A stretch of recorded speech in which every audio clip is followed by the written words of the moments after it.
Bonjour à mes titi boss, mes man boss, comment allez-vous? Nous sommes en mode sénégalais de Djangouma. Les grandes dames de chez nous, les titi boss, les VIP, comment allez-vous? Je vous salue.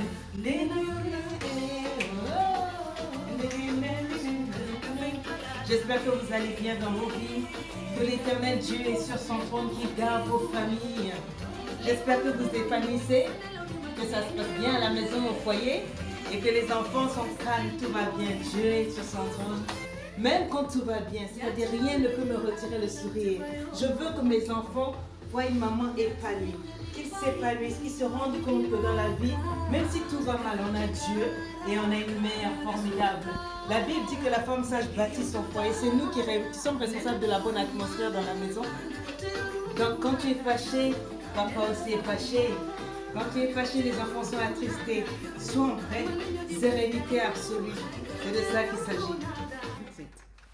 Alors, comment vas-tu? Donc, c'est Lady Sonia, comme je disais, ta coach, ta mentor depuis près de 15 années qui te motive, t'encourage, te coach dans les moments difficiles, dans les moments de gloire aussi, à prendre les plus merveilleuses décisions pour ton foyer, pour tes finances, pour ton entreprise. Je travaille aussi dans les staff meetings, dans la motivation en entreprise, au niveau des staffs et tout. Je suis experte consultante et je suis avec toi aujourd'hui. Alors, comment vas-tu?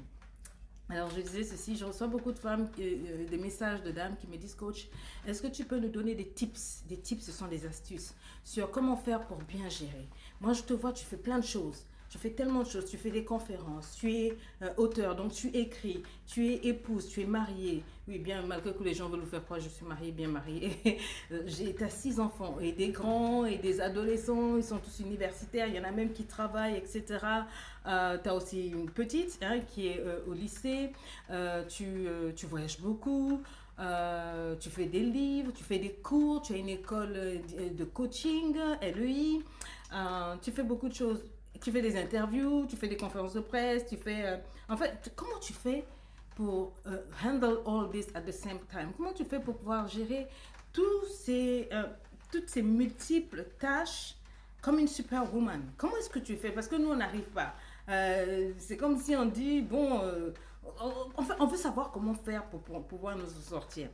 Alors déjà, je voudrais dire ceci que j'ai un tool que j'utilise beaucoup, la matrice de Eisenhower, pour savoir gérer mon temps. Je sais classer les choses rapidement. Ça, c'est à force de travailler que mon esprit a su, comment on appelle, discipliner les choses. Dans le sens que je connais mes priorités, je connais mes urgences, je sais déléguer et je sais caler en l'air certaines choses qui sont vraiment non essentielles, qui sont irrelevant, qui sont hors sujet sur mon timetable du moment. Et j'ai aussi un tool que j'utilise beaucoup, la prière, qui me rend sereine, qui me permet de voir que je suis un être humain. Je ne suis pas une superwoman, je ne suis pas Wonder Woman, je suis juste une maman qui se débat.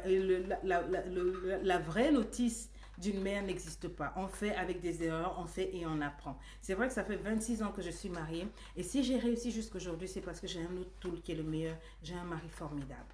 Alors je disais ceci, comment faire pour s'en sortir quand on a un homme dans sa vie, pas forcément marié, on a un partenaire, on a des enfants, on a toutes ces tâches-là. On a toutes ces tâches qui nous tombent dessus et on veut réussir, on veut réussir. Je dis toujours qu'il n'y a pas de manuel de la Wonder Woman, de la super épouse. On fait toujours avec ce qu'on a, on fait des erreurs.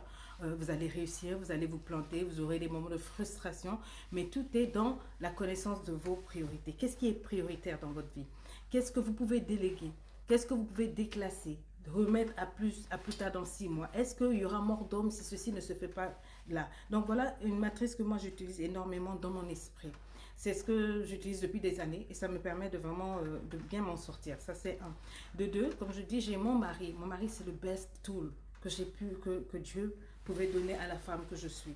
C'est un homme qui a été très public. Pendant ce temps, j'étais privée. Et maintenant que je suis devenue publique, lui, il a pris le privé. Ce qui veut dire qu'il m'aide. Il m'aide vraiment. Aussi bien dans la maison que dans mon travail, que dans tout ce que je fais. Je l'implique vraiment. Nous sommes très, très, très complices. Il sait tout. Et sa présence me permet d'être équilibrée. Grâce à lui, je garde les pieds sur terre. Grâce à lui, je sais que je suis une épouse. D'abord, avant d'être une coach. Grâce à lui, je sais que je suis une maman. Grâce à lui, je sais que je suis une femme de Dieu. Grâce à lui, je sais que je suis l'enfant aussi de quelqu'un. C'est lui qui m'aide aussi à m'apaiser. C'est aussi mon coach. Donc, cet homme-là me permet d'être balance quand je ne suis pas là au niveau des enfants. C'est lui qui va faire les devoirs avec les enfants. C'est lui qui va prendre le temps d'écouter les enfants. C'est lui qui va partager les repas avec les enfants. C'est lui de temps en temps qui va préparer ou bien les enfants vont préparer. En tout cas, on a une manière de s'organiser. Mais je dis ceci, il est difficile à une femme de s'en sortir si elle a un mari qui ne la comprend pas. Parce que j'ai un mari qui me comprend, il me permet de faire toutes ces choses-là, de voyager, d'être indisponible à certains moments et de ne pas être disponible déjà en tant qu'épouse, de ne pas être disponible dans la maison et que dans ces périodes d'indisponibilité-là, d'assumer et d'assurer. Il assume, il assure et jamais je n'ai entendu mon mari sortir un mot plus haut que l'autre parce que je n'étais pas là. Quand je ne suis pas là, vous verrez, il va assumer le rôle de maman. Il va être poupon, il va être derrière, il va veiller 2 fois plus, il va surveiller l'école, il va surveiller la nourriture, il va surveiller tout. Et s'il y a quoi que ce soit, on communique beaucoup. Que je sois là, que je ne sois pas là, on a cette manière de transparence et de communiquer. On communique énormément. Ce qui fait que quand je ne suis pas là, je ne vais pas dormir avant d'avoir su ce qui se passe dans ma maison, avant d'avoir donné des instructions pour ma maison, avant de partir, avant de bouger, avant de voyager, je m'organise. Que ce soit pour la nourriture, que ce soit pour la gestion de ceci, tout ça fait partie d'une discipline que je me suis inculquée à moi-même depuis. Si tu es désordonné dans ta vie, si tu es désorganisé dans ton esprit, tu ne peux pas gérer un foyer. Tu ne pourras pas. Tu comprends? C'est parce que j'ai un homme qui me connaît, qui me comprend, qui est mature, qui ne tremble pas par rapport à mon travail, que je peux me permettre de faire ce que je fais.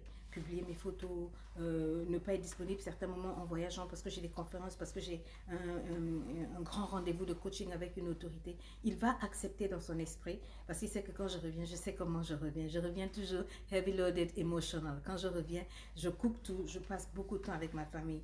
Généralement, quand je ne voyage pas, je suis à la maison. Je ne sors pas, je n'ai pas de copine. Mes amis, c'est mon mari, ma famille, mon père, ma mère et mes enfants. Si bien que quand je suis sur place, je suis réellement là.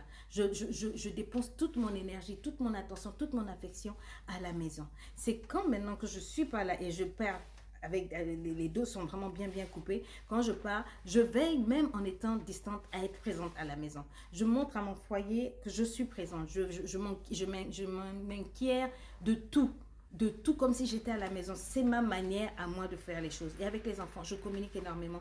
Mes enfants savent que mon travail ne vient pas avant eux. Mon mari sait que rien ne vient avant lui. Je dis bien rien. Même les enfants viennent après lui. Parce que je dis toujours aux enfants là, vous êtes venus me trouver avec mon mari. J'étais d'abord mariée. C'est grâce à lui que vous êtes. Donc, vos histoires de venir jouer les poupons et puis prendre la place du mari, là, moi, je ne fais pas ce que c'est ma boule fond. Je mets mon mari à sa place. Donc, mon mari est en sécurité émotionnellement. Il sait que rien ne passe avant lui. Il sait que ce qui passe avant lui, c'est moi-même. Dieu et moi-même, Dieu qui vit en moi, mon épanouissement. Si quelque chose choque mon épanouissement, il sait que là, je vais le déclasser. Vous allez dire, oui, mais donc, la Bible dit, le mari doit être... Hey, j'ai dit, pour que ça marche, et c'est ce qui fait que ça marche chez moi. Pareil pour lui, son épanouissement, sa vie, son bien-être passe avant moi. Mais après ça, on est tous les deux ensemble. Et comme on court dans le même sens, ça va. Quelqu'un m'a dit, on ne peut pas pousser deux lèvres à la fois. Je dis, c'est faux. On peut pousser 2 lèvres à la fois s'ils vont dans le même sens. Le même sens, c'est quoi? Tes priorités et tes urgences. Ce qui est prioritaire dans ma vie, mes enfants, mon mari, moi, mon Dieu, ma famille. D'abord ça, si là c'est touché, je perds mes priorités. Mais quand ça, je mets toujours devant, le reste, je sais classer, je sais gérer. Et même en m'éloignant de ma famille, je sais toujours prendre soin de mon mari. Je n'ai pas peur de déléguer. Le fait de ne pas être là ne m'empêche pas de ne pas préparer pour plusieurs jours pour mon mari, de ne pas trouver un chauffeur pour déplacer les enfants, etc. Il faut savoir s'organiser. La Bible dit dans Proverbe 31 que la femme sage, elle donne des instructions à sa maison. Elle ne fait pas tout toute seule. Elle donne des instructions. Elle a des domestiques et tout. Il ne faut pas culpabiliser parce que tu as des domestiques, même en Europe, des gens que tu payes pour nettoyer la maison, des gens que tu fais ceci. Toutes ces choses-là viennent pour vous aider à la gestion. Sinon, vous allez être dépassé. Et puis, si vous n'arrivez toujours pas, il faut savoir prendre les choses. Il ne faut pas prendre ça pour vous culpabiliser, dire que vous êtes une mauvaise maman, une mauvaise femme. Vous êtes la best et vous pouvez réussir au niveau de tous vos chapeaux. Vous pouvez réussir à tous les niveaux, en tant qu'épouse, en tant que mère, en tant que femme, parce que vous avez du temps avec vous-même, et en tant que femme d'affaires professionnelle. Moi, ces quatre ou ces 5, j'allais ajouter parce qu'il y a la famille, ces 5 chapeaux-là, je les assume correctement parce que j'ai mon équilibre, j'ai mon intimité avec Dieu. J'ai ma marche avec moi-même. Je me fais beaucoup de quality time avec moi-même. Je fais beaucoup de quality time avec mon mari, beaucoup de quality time avec mes enfants. Et comme tout ça va ensemble, ça fait que même au boulot, je suis épanouie. Je ne suis pas stressée, oppressée ou opprimée.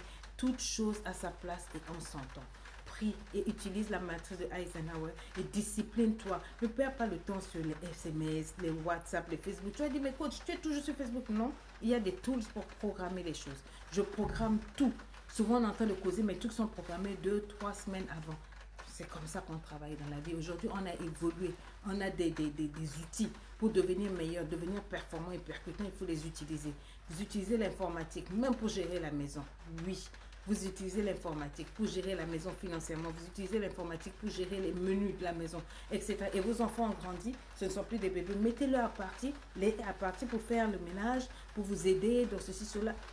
Tout est cool, tout est dans la manière de faire les choses. Il faut jouer les manipulatrices souvent, donner des petits sous par-ci, par-là, petit, tu fais ça là, ça va marcher, tu vois, tu donnes des récompenses et puis ça marche. Donc voilà mes tips pour t'aider un peu à t'équilibrer et juste te dire que si ça ne marche pas pour le moment, il ne faut pas culpabiliser. Tu es une superbe femme, tu fais avec ce que tu as. Et si c'est pas assez, eh bien que Dieu t'aide et puis on demande de l'aide, tout simplement. Rendez-vous à Ellie.